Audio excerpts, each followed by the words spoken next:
지난밤 평안히 주무셨습니까?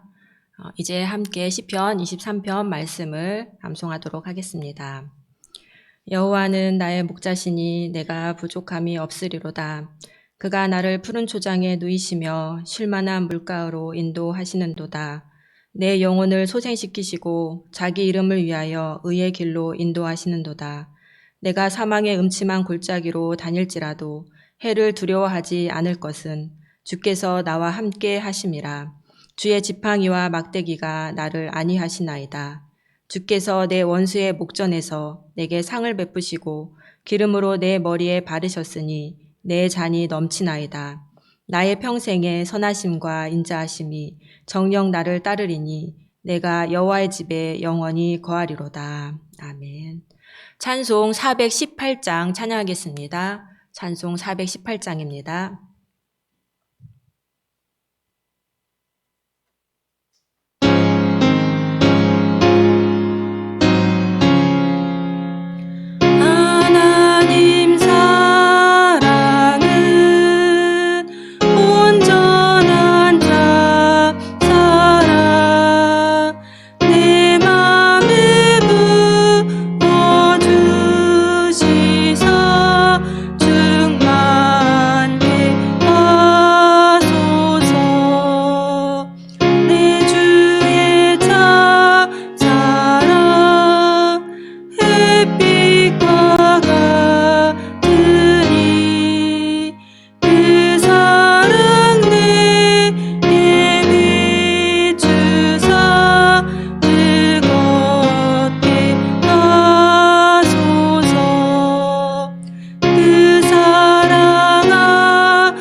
하나님께서 오늘 우리에게 주신 말씀은 이사야 54장 1절에서 17절 말씀입니다.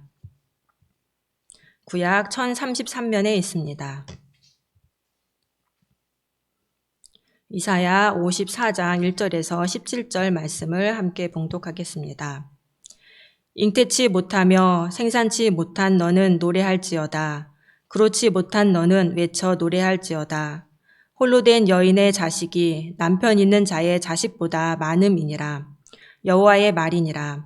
내 장막터를 넓히며 내 처소의 휘장을 아끼지 말고 널리 펴되 너의 줄을 길게 하며 너의 말뚝을 견고히 할지어다. 이는 내가 좌우로 퍼지며 내 자손은 열방을 얻으며 황폐한 성읍들로 사람 살 곳이 되게 할 것임이니라. 두려워 말라. 내가 수치를 당치 아니하리라. 놀라지 말라. 내가 부끄러움을 보지 아니하리라.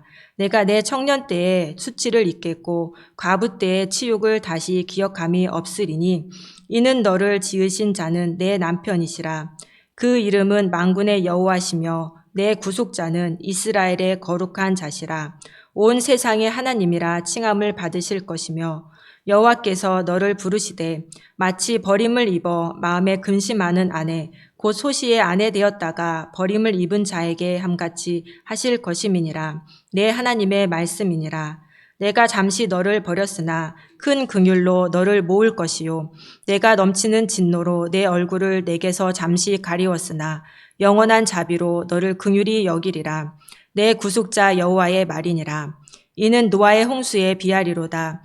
내가 다시는 노아의 홍수로 땅 위에 범람치 않게 하리라 맹세한 것 같이 내가 다시는 너를 노하지 아니하며 다시는 너를 책망하지 아니하기로 맹세하였노니 산들은 떠나며 작은 산들은 옮길지라도 나의 인자는 내게서 떠나지 아니하며 화평케 하는 나의 언약은 옮기지 아니하리라. 너를 긍휼히 여기는 여호와의 말이니라. 너 공고하며 광풍에 요동하여 안위를 받지 못한 자여, 보라, 내가 화려한 채색으로 내 돌 사이에 더하며 청옥으로 내 기초를 쌓으며 홍보석으로 내 성첩을 지으며 성류석으로 내 성문을 만들고 내 지경을 다 보석으로 꾸밀 것이며 내 모든 자녀는 여호와의 교훈을 받을 것이니 내 자녀는 크게 평강할 것이며 너는 의로 설 것이며 학대가 내게서 멀어질 것인즉 내가 두려워 아니할 것이며 공포 그것도 너를 가까이 못할 것이라. 그들이 모일지라도 나로 말미암지 아니한 것이니 누구든지 모여 너를 치는 자는 너를 인하여 패망하리라. 숯불을 불어서 자기가 쓸만한 기계를 제조하는 장인도 내가 창조하였고 파괴하며 진멸하는 자도 내가 창조하였은즉 무릇 너를 치려고 제조된 기계가 날카롭지 못할 것이라. 무릇 일어나 너를 대적하여 송사하는 혀는 내게 정죄를 당하리니 이는 여호와의 종들의 기업이요 이는 그들이 내게서 얻은 의니라. 여호와의 말이니라. 아멘. 오늘 본문 말씀은 이스라엘의 회복에 대한 말씀으로 이스라엘의 회복을 예루살렘의 재건과 번성에 비유하고 있습니다. 그래서 이 예언의 말씀을 듣는 자는 예루살렘이며 1절에서는 잉태치 못하며 생산치 못한 너, 그루치 못한 너, 즉 상고를 겪지 못한 너라고 예루살렘을 부릅니다. 이는 불임이었던 족장들의 부인, 즉 사라, 리브가, 라엘과 연결시켜서 예루살렘의 비참한 처지를 표현하는 말입니다. 고대 세계에서 이 불임은 여인에게 부끄럽고 수치스러운 것인데 멸망으로 인하여 무너진 이 예루살렘이 불임인 여인처럼 수치를 당하고 치욕거리가 된 상황을 말해주고 있습니다. 또 11절에서는 예루살렘을 너 곤고하며 광풍에 요동하여 안위를 받지 못한 자라고 말합니다. 여기서는 예루살렘의 참담한 형편을 곤고한 자, 광풍에 요동하는 자, 안위를 받지 못한 자라고 표현합니다. 흩어져서 포로로 잡혀간 예루살렘은 여호와 하나님 외에 다른 곳에서는 도움을 받을 수 없고 위로의 말씀을 듣기는 했지만 아직 온전히 회복되지 않은 상황입니다. 이렇게 예루살렘은 비참하고 참담한 상황 가운데 있습니다. 그런데 하나님께서는 이런 예루살렘을 향하여서 노래할지어다, 외쳐 노래할지어다 라고 말씀하십니다. 나라가 망하여서 부끄러움과 수치를 당하고 흩어져서 포로 생활을 하고 있는 예루살렘이 노래를 할 수 있을까요? 누가 봐도 노래보다는 울며 통곡할 수밖에 없는 상황입니다. 그런데 하나님께서는 노래하라고 말씀하십니다. 왜 하나님께서는 예루살렘을 향하여서 노래하라고 말씀하실까요? 예루살렘은 왜 노래를 해야 할까요? 예루살렘이 노래해야 하는 이유는 세 가지입니다. 그 첫 번째 이유는 하나님께서 불임인 예루살렘에게 자손의 번성을 약속하셨기 때문입니다. 자식이 없었던 사라와 리브가와 라헬은 하나님의 은총으로 자식을 얻을 수 있었습니다. 그것처럼 하나님께서 간섭하시면 현실적으로 불가능한 일도 가능해집니다. 1절 하반절에서 하나님께서는 홀로 된 여인의 자식이 남편 있는 자의 자식보다 많음이니라 라고 말씀하십니다. 아이를 못 낳아 버림받은 여인이 남편과 함께 사는 여인보다 더 많은 자녀를 볼 것이라는 약속입니다. 3절에서는 자손이 많아져 사방으로 퍼져나가 황폐한 성읍에 정착하고 나라를 차지하게 될 것이라고 말씀하십니다. 그러니 2절에서는 내 장막터를 넓히며 내 처소의 휘장을 아끼지 말고 널리 펴되 너의 줄을 길게 하며 너의 말뚝을 견고히 할지어다 라고 말씀하십니다. 이는 많은 자식들이 새로운 가정을 꾸밀 수 있도록 공간을 충분히 마련하라는 말씀입니다. 이렇게 하나님께서는 불임인 예루살렘에게 많은 자손을 약속하십니다. 그래서 예루살렘은 수치스러운 상황에서도 노래할 수가 있습니다. 예루살렘이 노래할 수 있는 두 번째 이유는 하나님께서 훼손된 결혼 관계의 회복과 화평을 약속하셨기 때문입니다. 이스라엘은 남편인 여호와 하나님을 두고 바알을 섬기는 영적 간음을 행하였습니다. 이에 대해 하나님께서는 이스라엘에게 이혼 증서를 써서 내보낸 것이 아니라 잠시 별거하기로 결정하셨습니다. 죄를 지은 이스라엘 백성들에게 진노하여서 바벨론의 포로가 되게 하셨고 이스라엘 백성들을 향하여서 얼굴을 가리셨습니다. 그러나 이 하나님의 진노는 잠시일 뿐 영원하지 않았습니다. 7절부터 8절 말씀입니다. 내가 잠시 너를 버렸으나 그 긍휼로 너를 모을 것이요 내가 넘치는 진노로 내 얼굴을 내게서 잠시 가리웠으나 영원한 자비로 너를 긍휼히 여기리라. 내 구속자 여호와의 말이니라. 그리고 하나님께서는 큰 긍휼과 영원한 자비로 예루살렘을 다시 부르십니다. 6절 말씀입니다. 여호와께서 너를 부르시되 마치 버림을 입어 마음에 근심하는 아내 곧 소시의 아내 되었다가 버림을 입은 자에게 함같이 하실 것임이니라. 내 하나님의 말씀이니라. 또 하나님께서는 불임의 수치와 치욕에서 예루살렘을 완전히 해방시켜 주십니다. 4절 말씀입니다. 두려워 말라. 내가 수치를 당치 아니하리라. 놀라지 말라. 내가 부끄러움을 보지 아니하리라. 내가 내 청년 때의 수치를 잊겠고 과부 때의 치욕을 다시 기억함이 없으리니. 하나님께서는 예루살렘의 죄를 용서해 주십니다.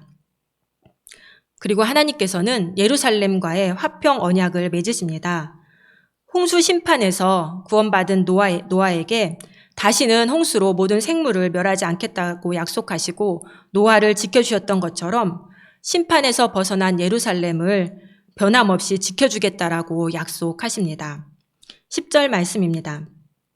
산들은 떠나며 작은 산들은 옮길지라도 나의 인자는 내게서 떠나지 아니하며 화평케 하는 나의 언약은 옮기지 아니하리라. 너를 긍휼히 여기는 여호와의 말이니라.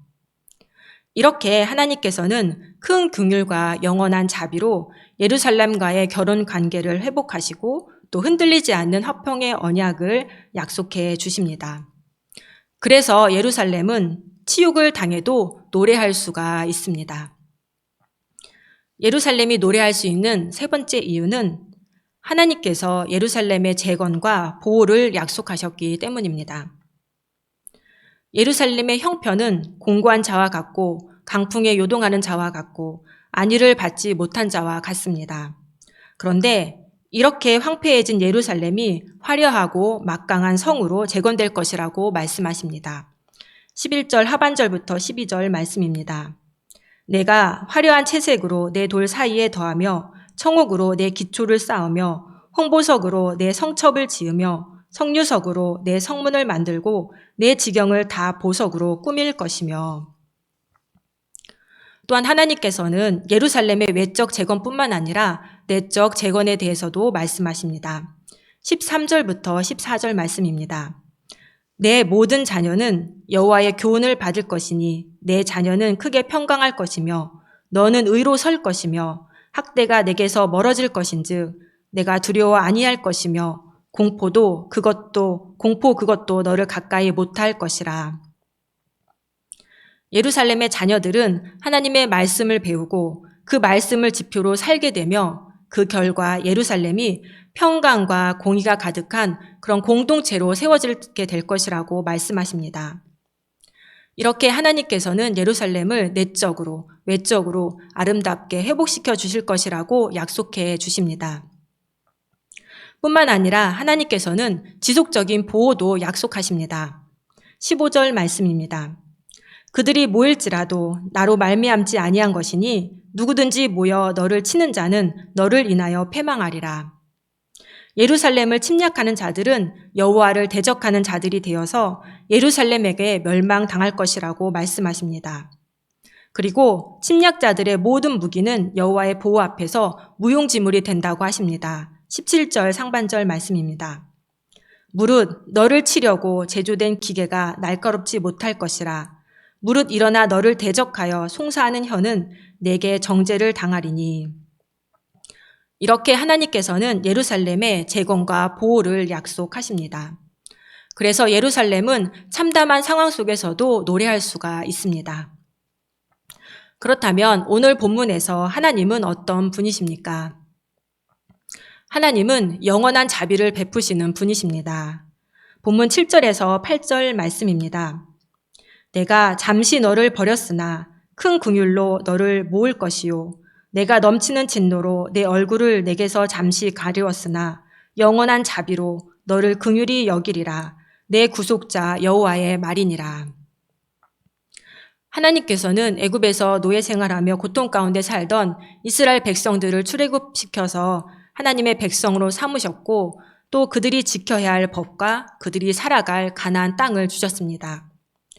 그런데 이스라엘 백성들은 그 가나안 땅에 살면서 하나님을 섬기는 대신 바알을 섬기는 우상 숭배를 행하였습니다.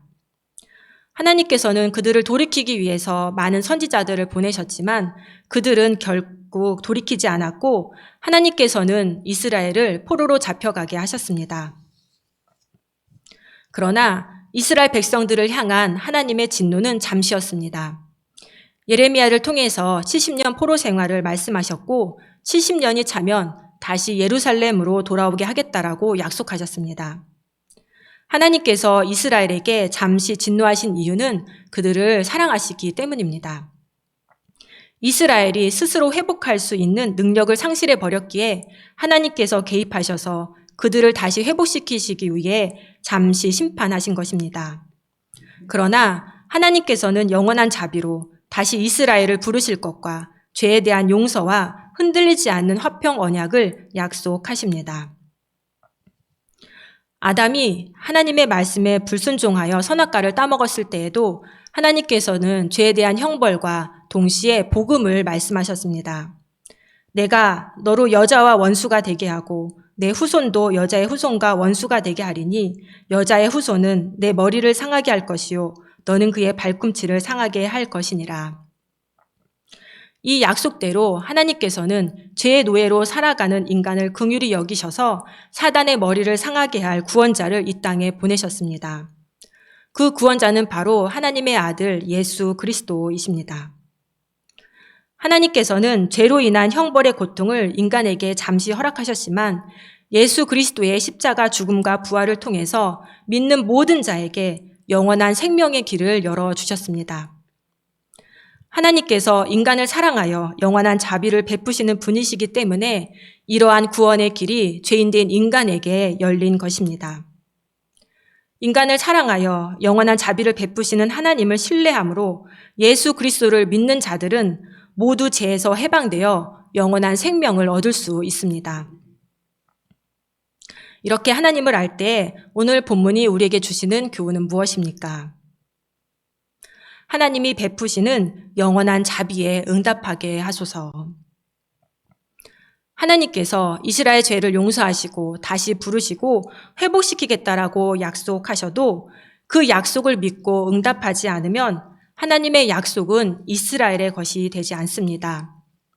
심판에 담긴 하나님의 사랑을 깨닫지 못하고 예수 그리스도의 생명을 대속물로 내어주신 하나님의 사랑을 의심하면 하나님께서 베푸시는 영원한 자비를 누리지 못합니다. 죄를 뉘우치고 돌이키지 않으면 하나님께서 베푸시는 영원한 자비는 소용이 없습니다. 영원한 자비를 베푸시는 하나님께서는 구원의 길을 모든 사람에게 열어놓으셨습니다. 그러나 예수 그리스도를 믿고 영접하는 자만이 구원의 은혜를 누리게 됩니다. 비참하고 참담한 상황에 있을지라도 영원한 자비로 회복을 약속하시는 하나님의 약속을 믿는 자만이 노래하며 살 수 있습니다. 우리 앞에 펼쳐진 비참하고 참담한 상황에서 눈을 돌려 영원한 자비를 베푸시는 하나님을 바라보시기 바랍니다. 모든 수치와 부끄러움을 깨끗이 씻어주실 수 있는 하나님 앞에 죄를 고백하시기 바랍니다. 우리를 구원하기 위해서 자비의 손길을 내미시는 하나님의 그 손을 믿음으로 잡으시기 바랍니다. 그래서 어떤 상황에서도 영원한 자비를 베푸시는 하나님으로 인하여서 감사와 노래하는 그런 삶을 살아가는 저와 여러분이 되기를 간절히 소망합니다. 자비로우신 하나님, 교만과 하나님의 사랑에 대한 의심으로 불순종하여 하나님을 떠난 인간을 외면치 않으시고 예수 그리스도를 통해 회개의 길, 구원의 길을 열어주시니 참으로 감사합니다. 그런데 우리는 하나님의 자비와 사랑을 믿고 교만해져서 내 생각대로 죄를 짓곤 합니다. 어리석은 저희들을 용서하여 주옵시고 하나님이 베푸시는 영원한 자비 앞에서 겸손하게 하옵소서. 어떤 상황 속에서도 영원한 자비를 베푸시는 하나님을 바라보며 절망하지 않고 감사 찬양하는 삶을 살게 하여 주시옵소서. 예수님의 이름으로 기도드립니다. 아멘. 여호와는 내게 복을 주시고 너를 지키시기를 원하며 여호와는 그 얼굴로 내게 비추사 은혜 베푸시기를 원하며 여호와는 그 얼굴을 내게로 향하여 드사 평강 주시기를 원하노라.